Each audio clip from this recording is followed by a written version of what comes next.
ना हम जादू कर रहे हैं, मतलब यार आप इनको कुछ भी कहो, robotics, robots, nano technology, biotechnology, मैं तो जादू ही मानता हूँ। हमारे साइंटिस्ट मशीन्स, मोटर्स, इतने सारे इक्विपमेंट की सर्च पर ही नहीं रुके, वर्ल्ड उससे कई कदम ज़्यादा आगे बढ़ चुके हैं। दरअसल आपको ये जान करके हैरानी होगी कि इस तरह से रोबोट डेवलप किए जा रहे हैं, बिल्कुल ह्यूमन की तरह से बॉडी है, उनकी बुद्धि है, उसी की तरह से इंटेलेक्चुअल है, उसी की तरह से डिसीजन मेकिंग पावर है। दरअसल पहले कुछ सालों पहले ये सोचा जाता था कि अब मशीन्स के द्वारा हम काम तो करवा सकते हैं, लेकिन मशीन अपने खुद अपने आप में डिसीजन थोड़ी ले सकती है। किसी भी काम को करना है तो सबसे पहले सबसे बड़ी ज़रूरत होती है वो है डिसीजन मेकिंग की।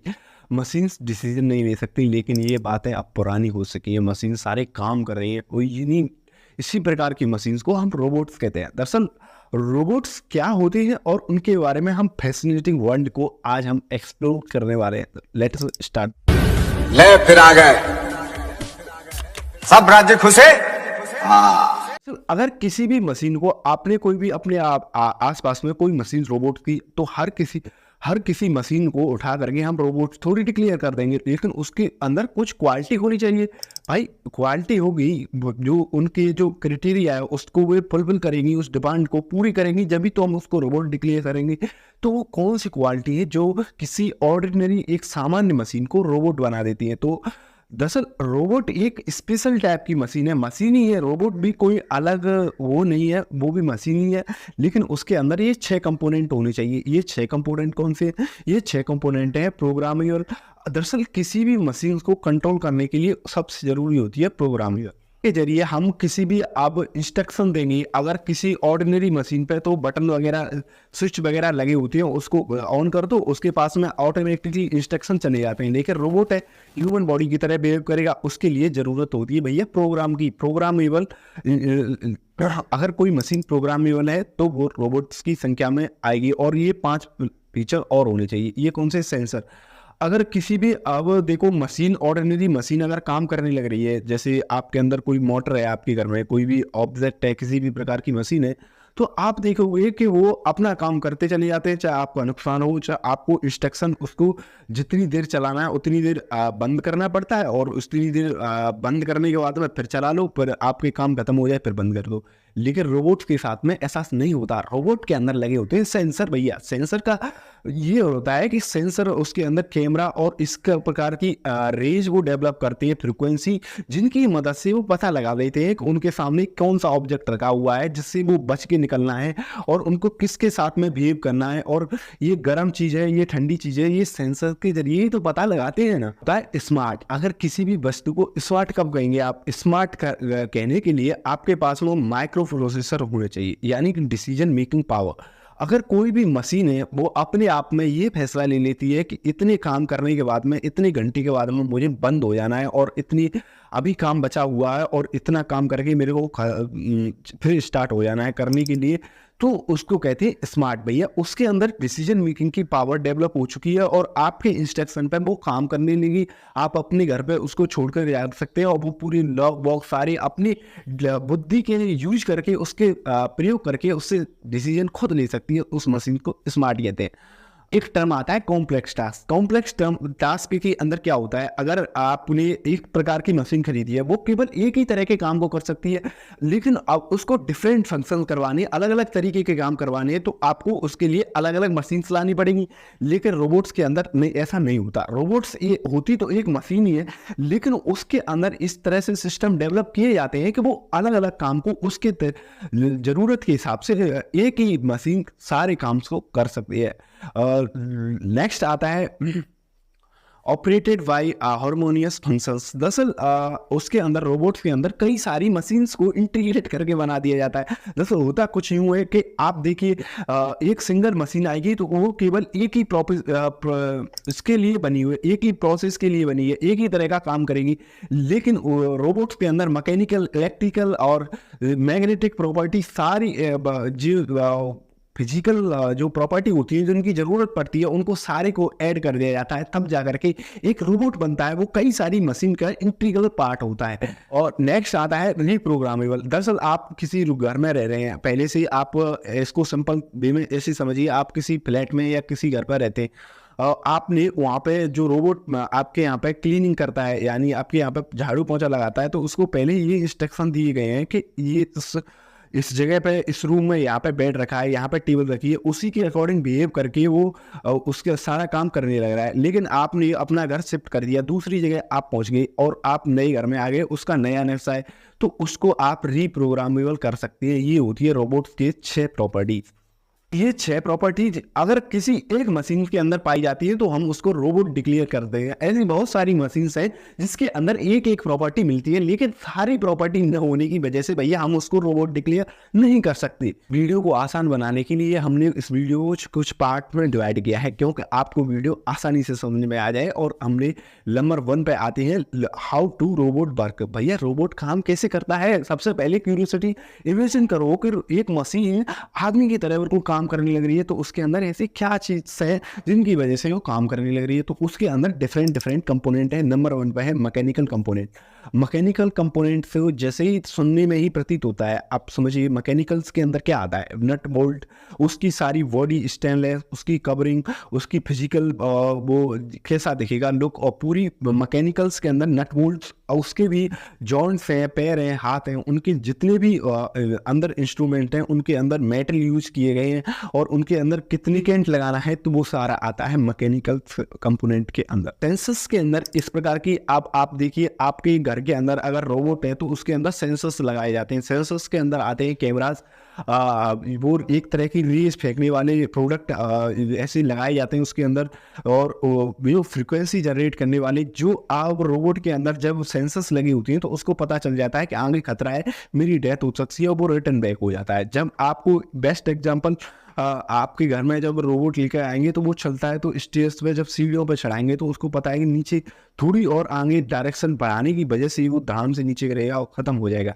लेकिन उसको पहले ही से ही आप ये ऊंचाई और नीचाई का मेजरमेंट करके वो खुद डिसीजन ले लेता है सेंसर्स के जरिए, और ये मैसेज चला जाता है कि आगे खतरा है, और वो रिटर्न बैक हो जाता है। ऐसे ह्यूमंस बॉडी के अंदर होता है, सेंसरी नर्व सेल होती हैं जिनके जरिए हमको ये सारे कूल टच, हॉट टच, इसके बारे में मैसेज सारे जाते रहते हैं सेंसरी नर्व्स के जरिए। ऐसे ही बिल्कुल सेम रोबोट्स के जरिए होने लग रहा है, उनको इसी तरह से डेवलप किया गया है। अरे रोबोट्स के अंदर प्रोसेसर काम करता है ब्रेन की तरह। जैसे ह्यूमन बॉडी में ब्रेन होता है, भैया ब्रेन का काम क्या होता है? डिसीजन मेकिंग, सोचने की क्षमता। सबसे बड़ी मेन बात है, किसी भी मशीन्स को अगर उसको इतनी सारे इक्विपमेंट देने हैं, अगर वो अपने आप में डिसीजन नहीं ले सकती, क्या सही है क्या गलत है, कौन सा काम कितने टाइम तक करना है, तो वो मशीन ही है भैया। रोबोट क्यों डिक्लेयर करेंगे? फिर इतनी चिंता क्यों होगी? उसकी सबसे बड़ी डिसीजन मेकिंग पावर जो रोबोट को एक आम मशीन नहीं बनाती, जो कि अपनी खुद निर्णय लेने की क्षमता है ना, वो किसी भी काम को आप कर सकते हैं और उसके बारे में ये सोच सकते हैं कि ये इतना खत्म हो गया। अब आप डेवलप कंट्रीज के अंदर देखेंगे कि रोबोट्स इतनी काम करने लग रहे हैं, आपकी तरह दोस्त की तरह बिहेव कर रहे हैं। इंडिया में भी रोबोट्स ऐसे डेवलप हो गए हैं, हम आगे वीडियो में समझेंगे। तो वो किसके ऊपर काम करने लग रहे हैं? आपकी तरह दोस्त की तरह बिहेव करते हैं, तो ये सारी डिसीजन मेकिंग ही तो होती है। तो इसके लिए सबसे जरूरी जो इक्विपमेंट होता है वो होता है प्रोसेसर। प्रोग्रामिंग, जैसे सॉफ्टवेयर और प्रोग्रामिंग का काम होता है उसको इंस्ट्रक्शन देना। सबसे बड़ी बात है, आपकी बॉडी है, आपकी एक तरह से सिंपल वे में समझिए, ह्यूमन बॉडी जिस तरह से रिएक्ट करती है उसके सॉफ्टवेयर एंड प्रोग्रामिंग होते हैं, तो उनको इंस्ट्रक्शन देने के काम करते हैं। जैसे आपने कोई कमांड किया रोबोट के, कोई काम के लिए कहा रोबोटिक्स से, तो आपको वो काम के उसको वो मैसेज को पढ़ेगा, पहले रीड करेगा, वो मैसेज प्रोसेस होगा पूरी ब्रेन में, फिर उसका एक डिसीजन निकल के आएगा, फिर उसके द्वारा वो रोबोट को ये इंस्ट्रक्शन देगा कि इस काम को ऐसे करना है। तो इसको कौन करवाता है? Software and programming. दरअसल सॉफ्टवेयर को आप कभी भी आपके रोबोट में जैसे कई सारी खासियत आती है एक ही रोबोट्स के अंदर, लेकिन आप फिर भी लगता है कि हमारे पड़ोसी का ये रोबोट्स इतना बेटर है, उसके अंदर ये खासियत है, तो आप उसके बाद में भी वो सॉफ्टवेयर दूसरा डलवा करके उस क्वालिटी को ऐड करवा सकते हैं। जैसे मोबाइल फ़ोन के अंदर नहीं होता, जब भी ऐप को आप अपडेट करते हैं तो उसके अंदर कई सारी और नई क्वालिटी आ जाती है। तो ऐसे ही रोबोट्स के अंदर सॉफ्टवेयर डाले जाते हैं और उसके अंदर नई नई गुड और नई नई क्वालिटी जोड़ दी जाती है। किसी भी मशीन को रन करना है, बॉडी पार्ट को रन करना है, हमारी बॉडी को खुद चलने के लिए क्या चाहिए भैया? एनर्जी। एनर्जी सबसे जरूरी रहती है। दरअसल एनर्जी की क्वालिटी की फुलफिल होती है किससे? फूड से हमारे अंदर तो, लेकिन रोबोट के खाना खाएगा नहीं, वो तो उसके अंदर डाइजेशन सिस्टम नहीं है, जिससे उसके अंदर ब्लड नहीं है, ऑक्सीजन लेता नहीं है, तो वो कैसे काम करेगा? पावर सोर्स से। पावर सोर्स सबसे जरूरी होती है। दरअसल उसके अंदर इस तरह की बैटरी डाली जाती है, आपको उसको रिचार्ज कर सकते हैं। ऐसा नहीं है कि रोबोट एक बार खरीद के लाए, भैया उसकी बैटरी खत्म हो गई, रोबोट डेड हो गया। इतना तेज आते हैं रोबोट, तो उसको आप दोबारा से रिचार्ज करके दोबारा यूज कर सकते हैं। तो उसको रिचार्जेबल पावर सोर्स के जरिए बना दिया जाता है। टू पे हम बात करेंगे डेवलपमेंटल माइलस्टोन की। दरअसल रोबोट कैसे डेवलप किया गया, उसका क्या विकास हुआ है, तो उसको नंबर 2 पे समझने की कोशिश करेंगे। दरअसल रोबोट का डेवलपमेंट 20th सेंचुरी में 1920 में एक चेकोस्लोवाकिया के राइटर थे, RUR नाम का प्ले लिखा था। एक नाटक था, सिंपल था। तो सबको लगा, इतनी क्यूरियोसिटी हमारे लिटरेचर के अंदर ऐसे कई सारे, अब आप रिसेंटली में लिटरेचर का काम कौन करती है? Hollywood movies. अब हॉलीवुड मूवीज को इस तरह से डिजाइन किया जाता है भाई साहब, आप उनको देखेंगे तो कई सारी ऐसी टेक्नोलॉजी आती है जो आज तक दुनिया में एग्जिस्ट ही नहीं करती। आप जब मूवीज के अंदर इस कंसेप्ट को समझने की कोशिश करेंगे तो आपको लगेगा क्या ये भी हो सकता है? लेकिन साइंटिस्ट इस पर सर्च करना शुरू कर देते हैं। इस प्ले को इतना वायरल हुआ, साइंटिस्ट ने पढ़ा कि उसके अंदर पहली बार रोबोट्स का जिक्र हुआ था। साइंटिस्ट को लगा ऐसा भी हो सकता है, उन्होंने इस पर सर्च करना स्टार्ट कर दिया। ये जो नोबेल लिखा था वो कारेल कैपेक ने लिखा था। कारेल कैपेक ने इस तरह की क्यूरियोसिटी साइंटिस्ट के अंदर डाल दी कि इस प्रकार की भी मशीन हो सकती है जो अपने आप में डिसीजन ले सकती है। दरअसल यहीं से शुरू होती है रोबोटिक्स की। पर 3 पे सबसे इंपॉर्टेंट कंपोनेंट आता है, वो है टाइप ऑफ इम्पोर्टेंस रोबोट्स। कितने प्रकार के रोबोट होते हैं, इनको सारे को देखना चाहते हैं तो ये वीडियो दरअसल देखिए। रोबोट्स कई प्रकार के होते हैं, उनमें से मेन टाइप में आपको बताने वाला हूँ इंडस्ट्रियल रोबोट। जैसे इंडस्ट्रियल रोबोट वो होते हैं जो फैक्ट्रियों में काम करते हैं। सिंपल सी बात है, जब इंडिया के अंदर NPG रिफॉर्म हुए 1992 में, तो कई सारी कार वगैरह बनाने वाली इंडस्ट्रीज यहाँ पे सेटअप हुई थी इंडिया में। तो उन्हीं के साथ में वो अपने साथ में रोबोट भी लेकर के आई थी। वो रोबोट का काम था, जैसे अब आप ऑटोमोबाइल सेक्टर की बात करेंगे, गाड़ी वाड़ी बनाई जाती है तो उनके अंदर देखेंगे कि 99% काम रोबोट के जरिए होने लग रहे हैं। सारे काम हो रहे हैं, सारे ह्यूमंस की तरह ही रेस्पॉन्ड करते हैं। इतना सोचिए कितना कॉस्ट इफेक्टिव होता है। इंडस्ट्री के अंदर जो कैपिटलिस्ट वर्ल्ड है, जो उसका मालिक है इंडस्ट्री का, तो उसको कितना बड़ा फायदा होता है अगर वो आदमी को काम देगा, और अगर किसी ह्यूमन बींग्स को काम देता है तो उसके लिए उसको प्रॉपर वे में सैलरी देनी पड़ेगी हर मंथ पे, और कई सारे बोनस देने पड़ेंगे, और उसको रिटायरमेंट के वक्त में काफ़ी सारा पैसा देना होगा, क्योंकि उसकी ओल्ड में कैसे से बुक उसका गुजारा होगा ओल्ड एज में। तो इसके लिए रोबोट को एक बार खरीद लो यार, खरीद के आसानी से सारा काम कर सकता है। लेकिन ह्यूमन की एक लिमिट रहती है, वो 8 ही घंटे काम करेंगे, उससे ज़्यादा 10 घंटे करेंगे, लेकिन एक्स्ट्रा घंटे काम करेंगे, 10 से ज़्यादा काम नहीं कर सकते। एक्स्ट्रा घंटे काम करेंगे तो उसका पैसा अलग देना पड़ेगा। लेकिन रोबोट को भैया पावर देते रहो, उसको कितने भी घंटे काम करवाओ आप, उसको पावर देते रहो, सारा काम करता रहेगा, और न उसको पैसे देने की है न बोनस देने की है। तो इनको लिए कितना फायदा हो सकता है। तो ये रोबोट का इसको 1919 से वहीं से चलना स्टार्ट हो गया। आज अगर हम बात करेंगे तो जो गाड़ी वगैरह ऑटोमोबाइल सेक्टर है उसके अंदर कई सारी ऐसी इंडस्ट्री है, उनके अंदर सारा काम रोबोट ही करने लग रहे हैं। वेयर हाउस में अमेजन फ्लिपकार्ट के जो वेयर हाउस है, जहाँ पे सामान इकट्ठा होती है, वो सारी पैकेजिंग रोबोट्स ही करने लग रहे हैं। आप बड़े बड़े सर्च कीजिए यूट्यूब वगैरह पे, तो आपको पता चलेगा कि इतने ऐसे रोबोट्स हैं जो वेयर हाउस के अंदर काम कर रहे हैं। सारा प्रोडक्ट लाते हैं, वो उठाते हैं, उनको पैकेजिंग वगैरह चिट विट लगाना, सारा इंस्ट्रक्शन उनको कंप्यूटर के द्वारा एक को कंट्रोल किया जा सकता है। अगर आप ह्यूमन बीइंग को देखेंगे तो हर एक आदमी को बताना पड़ेगा, भैया ट्रेनिंग देनी पड़ेगी, आपको ऐसा काम नहीं ऐसे ऐसे करना है। लेकिन रोबोट में कितना सिंपल है, ये कंप्यूटर से हजारों रोबोट्स को कंट्रोल कर सकते हैं और सारे काम एक सेम जैसा काम करने लग रहे हैं। नंबर 2 पे आता है सर्विस रोबोट। सर्विस रोबोट वो होता है जो आपकी सेवा करे। दरअसल रेस्टोरेंट के अंदर, होटल्स के अंदर और आपके घर के अंदर, जापान के अंदर ऐसे कई सारे बच्चों की चाइल्ड केयर के लिए रोबोट्स है। उनके वर्क कैमरा है, बच्चे की जिस तरफ नज़र घूमेगी जिस तरफ, उसी तरफ कैमरा उनका घूम जाता है, और सारे सेंसर्स लगे हुए हैं। अगर बच्चा बेड से नीचे गिरता है, अगर फ्लोर से कहीं गलत जगह गलत टच करता है, तो सारा कैमरा लगा हुआ है और वो माँ बाप को दिखा देता है, तुरंत सायरन बजता है, वो आते हैं अपने बच्चे को देख लेते हैं। सिंपल सी बात है। ये सर्विस के रेस्टोरेंट के अंदर कितना सारा काम रहता है, रोबोट्स आसानी से कुकिंग वगैरह, क्लीनिंग वगैरह सब काम करने लग रहे हैं। आपकी नंबर 3 पे आता है मेडिकल रोबोट। दरअसल मेडिकल रोबोट्स के अंदर जो रोबोट्स का इस्तेमाल काफ़ी तेज़ी से बढ़ा है। दरअसल जो नर्स वगैरह जो होती हैं, जो सर्जरी वगैरह नॉर्मल होती है, तो एक डॉक्टर के लिए असिस्ट करने के लिए उसको कई सारी नर्सेस और कई सारे ऐसे जूनियर डॉक्टर्स की मदद चाहिए होती है। लेकिन रोबोट सब आसानी से सर्जरी करने लग रहे हैं। कई सारे ऐसे एक्सपेरिमेंट किए गए हैं, वो सफल भी और काफ़ी एक्यूरेसी के साथ में करते हैं भैया, क्योंकि उनके पास में ये सारा, उनके पास में जो आपने मैसेज दिया है वो अपने ब्रेन को यूज करने वाले नहीं है। आप उनको कंप्यूटर के द्वारा कंट्रोल कर रहे हैं, आप इंस्ट्रक्शन दे रहे हैं, उसी के अकॉर्डिंग काम करने लग रहे हैं और सारा एक्यूरेसी के साथ में करने लग रहे हैं। तो मेडिकल के अंदर रोबोट का इस्तेमाल काफ़ी तेजी से बढ़ा है। नंबर नेक्स्ट पे आते हैं हजार्डियस टास्क रोबोट। दरअसल ऐसे काम जहाँ पर ह्यूमंस जाते हैं, करते हैं, तो उनके लिए जान के लिए खतरा रहता है, उनको रोबोट्स आसानी से करने लग रहे हैं। जैसे आप देखिए न्यूक्लियर रिएक्टर में काम करना, जो परमाणु संयंत्र है जहाँ पे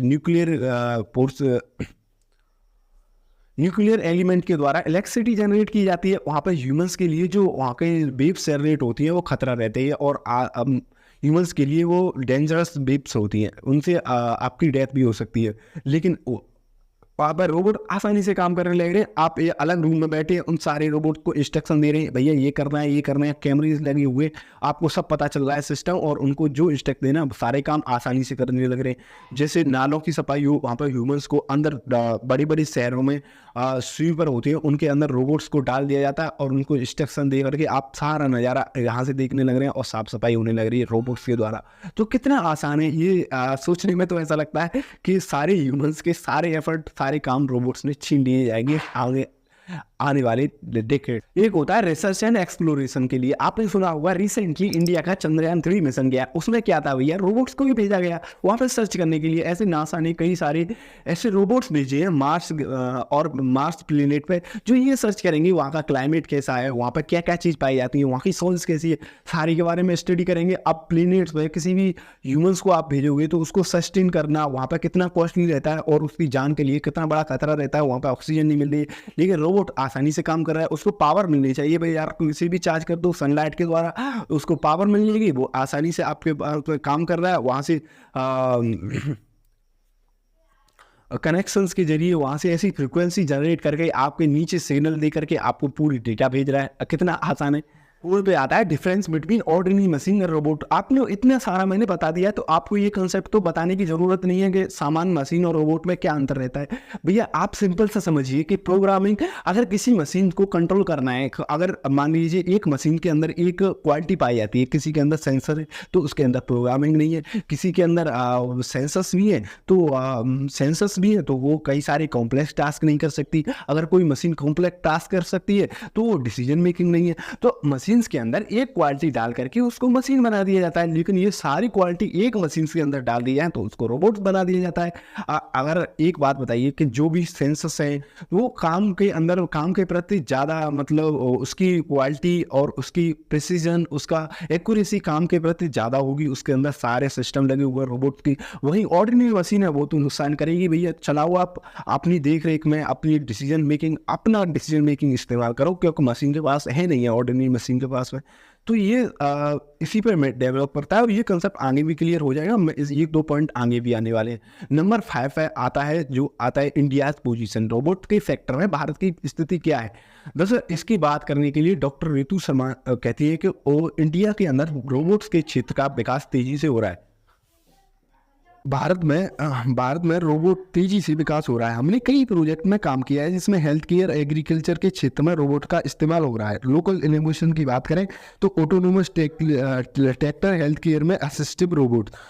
ऑटोनोमस ट्रैक्टर वो है अपने आप में, वो जितना अगर किसी सीड्स को हमको ग्रो करना है, कितनी गहराई पर सीड डालना है की वजह से उसकी उपज पैदावार, वो उपज के एक्यूरेसी के साथ में वो ग्रो करे, तो उसके ये डिसीजन खुद ट्रैक्टर लेने लग जाएंगे, उसको ड्राइवर लेस होंगे, सारा रोबोट्स के द्वारा कंट्रोल करेंगे। और जिससे ट्रैक्टर के द्वारा डिफरेंट खेतों में काम किए जाते हैं, वो सारे उसकी अपने खुद के दिमाग का यूज करके, इस्तेमाल करके वो ट्रैक्टर्स करने लगेंगे। अब हर एक फार्मर को आप ट्रेनिंग नहीं दे सकती कि इतनी एक्यूरेसी पे, इतनी डेप्थ में सीड डालना है और इतनी जब ये खेत के अंदर कोई भी कीटनाशक लग जाए, कोई भी दवा लगे, कोई कीट लग जाए, और कोई इंसेक्ट आ जाए तो आपको ये वाली कीटनाशक दवाई का यूज करना है। लेकिन ट्रैक्टर को तो भैया उसको प्रोग्राम करके उसको डिजाइन ही इसी तरह से किया गया है कि उसके पास में सारी ट्रेनिंग्स है, तो वो सारा डिसीजन अपने आप लेकर के उस काम को ठीक तरीके से कर देगा।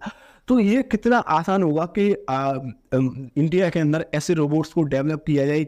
और ऐसे कई सारे लोकल इनोवेटिव हैं, जैसे हेल्थ केयर में बात करेंगे तो असिस्टिव नर्स की बात की थी मैंने, असिस्टिव रोबोट जो डॉक्टर की मदद करते हैं। सिंपल सी बात है, वहाँ से दवा उठा लाओ, ऐसे सिंपल सिंपल काम होते हैं। उनको अगर आप फैकल्टी स्टाफ लाओगे, अगर आप ह्यूमंस बीइंग को लगेगे तो वहाँ पे इन्फेक्टेड होने का, उनका कई सारी ऐसी डिजीजेस होती हैं जो ह्यूमन अगर पेशेंट के साथ में काम करे तो उसके खुद बीमार होने का खतरा बढ़ जाता है। लेकिन क्या पता, आपको एक डॉक्टर बैठा है पूरी हॉस्पिटल में और सारे रोबोट ही घूम रहे हैं, पेशेंट उनको न रोबोट्स को इन्फेक्ट होने का खतरा है, न खुद को बीमारी उनके ट्रांसमिट होने का खतरा है, वो आसानी से काम करने लग रहे हैं और बिल्कुल एक्यूरेसी के साथ में, क्योंकि उनको एक मशीन के द्वारा कंट्रोल किया जा रहा है। और आप कितनी टाइम तक उनसे काम करवा सकते हैं, ये तो आपने प्लेसमेंट देखा ही नहीं। कुमार एक को फाउंडर है, एक स्टार्टअप बनाया है, उनका कहना है कि इन्होंने एक असिस्टिव रोबोट बनाया है जो कि आपके घरों में काम करेगा। देखिए आगे 10-20 सालों में ये पॉसिबिलिटी हो सकती है कि हमारे और आपके सबके घरों में एक रोबोट तो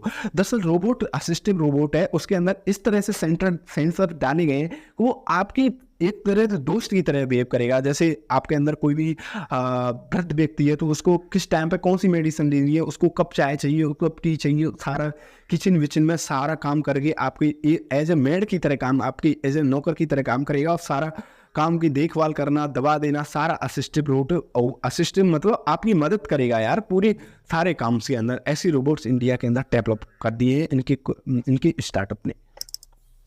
दरअसल एजुकेशन सेक्टर में भी रोबोट का इस्तेमाल काफ़ी तेज़ी से बढ़ रहा है। ऐसे कई सारे एजुकेशनल इंस्टीट्यूशन है इंडिया के अंदर जो स्टूडेंट को प्रोजेक्ट के लिए, उनके प्रैक्टिकल्स के लिए और उनको स्किल्स सिखाने के लिए रोबोट का इस्तेमाल कर रहे हैं। उनको सारे आप देखेंगे कि स्कूल के अंदर कई सारे ऐसे स्कूल्स हैं, उसमें रोबोट्स के द्वारा क्लासेस ली जा रही हैं और कंसेप्ट को आसानी से समझा रहे हैं, क्योंकि इंफॉर्मेशन उनको गूगल से ट्रांसफ़र कर दी गई है और उसको वो ईजी वे में ट्रांसफ़र कर रहे हैं।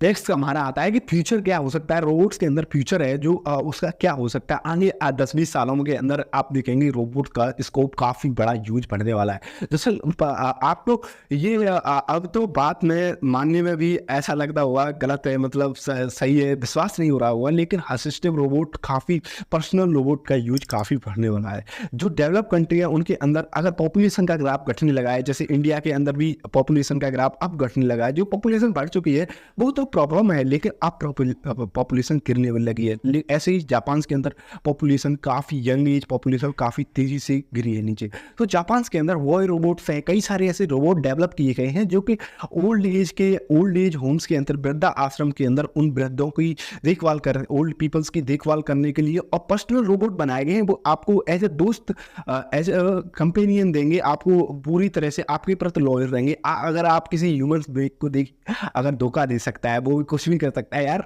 आपकी लड़ाई झगड़े हो सकते हैं, लेकिन रोबोट आपको एक तरह से वो तो मशीन है और आपको दोस्त की तरह फीलिंग दे रहा है, आपकी फीलिंग्स को समझ रहा है, आपकी जो आपको चाहिए उसके अंदर रिएक्ट कर रहा है, तो आपको उससे ज़्यादा प्यार पड़ सकता है। ये भी आप देख सकते हैं आगे आने वाले डिकेड में ये काफ़ी तेज़ी से ग्रो। हेल्थ केयर के सर्जरीज के अंदर, हॉस्पिटल के अंदर रोबोट का काफ़ी बड़ा तेज लेवल पे इस्तेमाल बढ़ने वाला है, क्योंकि डॉक्टर, एक आदमी को डॉक्टर बनने के लिए कई सारी स्टडी करनी पड़ती है, कई सालों तक उसको MBBS MD और कई सारी डिग्रियाँ लेनी पड़ती है, जब जाकर एक नॉर्मल डॉक्टर बन पाता है। लेकिन वही रोबोट को एक डॉक्टर बैठ करके कितने सारे रोबोट डिजाइन कर सकता है, इतने सारे एक व्यक्ति मतलब कई सालों तक पढ़ाई स्टडी करेगा जब जाकर डॉक्टर बनेगा।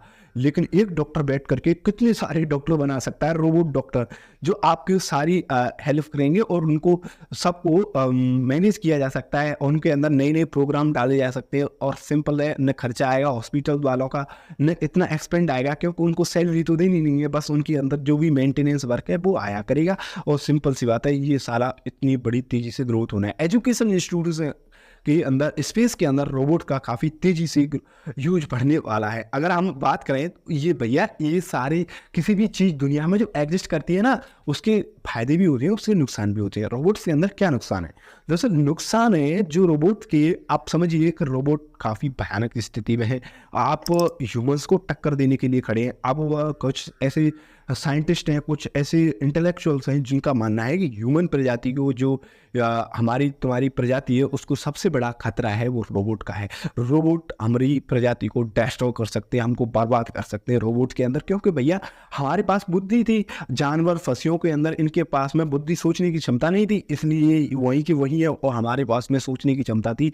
हम कहाँ से कहाँ ग्रो कर गए, मतलब उस जमाने में हम जनजातियों में शिकार करते हुए घूमते थे, आज हम स्टेबल लाइफ जी रहे हैं, इतनी सारी टेक्नोलॉजी डेवलप कर ली, लेकिन रोबोट को भी हमने मतलब आर्टिफिशियल इंटेलिजेंस के जरिए उसको बुद्धि दे दी है। दूसरा एलोन मस्क का कहना है कि आर्टिफिशियल इंटेलिजेंस है जो न्यूक्लियर बम से भी ज़्यादा खतरनाक हो सकता है, ये उससे भी बड़ा खतरा है, इसलिए उन्होंने जो सैम अल्टसन के ओपन एआई में इन्वेस्टमेंट पैसे की थी उससे बैक हट गए। उनका कहना है कि पूरी देश के और सारी सरकारों को मिलकर के ये सोचना चाहिए कि ये आर्टिफिशियल इंटेलिजेंस कितना खतरनाक हो सकता है, और हमने यही आर्टिफिशियल इंटेलिजेंस रोबोट के अंदर डाल दिया है, और ये इतना बड़ा खतरा उभर करके आने वाला है कि आप समझ ही नहीं सकते इसके बारे में। और सबसे बड़ा खतरा है जॉब डिसप्लेसमेंट का, आदमी को काम नहीं मिल रहा है यार, फैक्ट्री के अंदर स्टूडेंट को तो फायदा हो रहा है, उनको तो जितना प्रॉफिट होगा वो उसको हायर करेंगे, रोबोट से प्रॉफिट हो रहा है तो रोबोट को हायर कर रहे हैं, अब आदमी को काम कौन देगा। अब अगर आप अनएम्प्लॉयड हैं, मेरी तरह मैं बेरोजगार हूँ, तो उस तरह से आपको जॉब ही नहीं मिल रही है यार। कहीं आपके पास में क्वालिटी स्किल्स हैं, लेकिन आपकी एक लेवल तक स्किल है, आप जैसे आपके अंदर मैकेनिकल डिग्री है तो आप डॉक्टर का काम नहीं कर सकते, आपके पास में इंजीनियरिंग की डिग्री है तो आप ये आर्ट वालों की तरह स्टडी नहीं, लेकिन एक मशीन के अंदर तो सारी इंफॉर्मेशन है। एक रोबोट खरीदो, सारे का अलग अलग तरह के काम करने लग रहे हैं। अगर आपको कोई भी कॉल सेंटर में काम करना है, जैसे जोमोटो के कई सारे ऐसे रोबोट्स, उनके अंदर सिस्टम लगे हुए हैं कि आपकी कॉल का खाना डिले होता है तो वो 100 में से 60 कॉल को रोबोट ही उठाते हैं भैया, आपको आंसर देते हैं। तो ये सारी जॉब गई, इतनी सारी जॉब लॉस हुई, तो उनकी भरपाई कहाँ से होगी? सरकार को इसके बारे में सोच। सिक्योरिटी कंसर्न, दरअसल आपके रोबोट को हैक करके आपके घर में कोई भी हो सकता है। रोबोट के अंदर एथिक्स तो है नहीं, उसको पता नहीं, मशीन को हैक कर लिया, आपके बारे में सारी इंफॉर्मेशन लीक हो गई, आपकी प्राइवेट इंफॉर्मेशन भी। दरअसल प्राइवेट इंफॉर्मेशन आप किसी को बताना नहीं चाहते, लेकिन रोबोट तो आपकी सारी हरकतें देख रहा है, तो उसको सब पता है। उसके कैमरा घुमाया और आपकी सारे घर की डिटेल निकाली गया और फिर उनको वायरल कर दिया। कोई भी आपके रोबोट को इस्तेमाल हैक करके आपकी गलत यूज कर सकता है। तो इसके बचने के लिए साइंटिस्ट जो है काम करने लग रहे हैं, सोचने भी लग रहे हैं, और आगे आने वाली डेकेड्स में इस पर काफ़ी इम्प्रूवमेंट होंगे। लेकिन आप सबसे बड़ा जो खतरा आता है वो है एक्सेसिबिलिटी का। ये हर आम आदमी तक रोबोट इतने महंगे हैं, इतनी खर्चीले हैं, आम आदमी तक कैसे पहुंचेंगे भैया? हर एक आदमी तो अफोर्ड नहीं कर सकता। आपने रोबोट इंडिया के अंदर अलाउ कर दिए, 5% पॉपुलेशन के पास में रोबोट है, 95% तो खरीद ही नहीं सकते भैया। तो 95% को उसको कैसे किस तरह से एक्सेसिबल बनाया जाए, उसको सस्ते से सस्ता बनाया जाए ताकि आम आदमी की पहुंच रोबोट्स तक हो सके। तो इसके लिए काफ़ी सोचने में, लेकिन इसका एवोल्यूशन होगा। जो कंक्लूजन होगा इस वीडियो का ये है कि किसी भी चीज़ के अगर नेगेटिव पॉइंट है, प्लस पॉइंट है, लेकिन उसको आप नकार नहीं सकते। ये रोबोट हमारा फ्यूचर है, आप इस बात को डिनाई नहीं कर सकते, लेकिन इसमें कुछ इम्प्रूवमेंट किए जाने चाहिए। उस पर गवर्नमेंट को भी कई सारी पॉलिसी मेकिंग अभी से स्टार्ट कर देनी चाहिए, ताकि आने वाले फ्यूचर्स में एक तरह से डेंजर्स की तरह, एक तरह से बॉम्ब की तरह रोबोट न आए कि भैया हमको तो पता ही नहीं चला, पूरे देश को बॉम्ब की तरह फाड़ देते। रोबोट की इतने भयानक स्थिति पहुंच जाएगी अब तक आप कोई डिसीजन नहीं ले पाए। तो आप क्या सोचते हैं रोबोट और रोबोटिक्स के वर्ल्ड के बारे में? आप कमेंट सेक्शन में तो बता ही सकते हैं।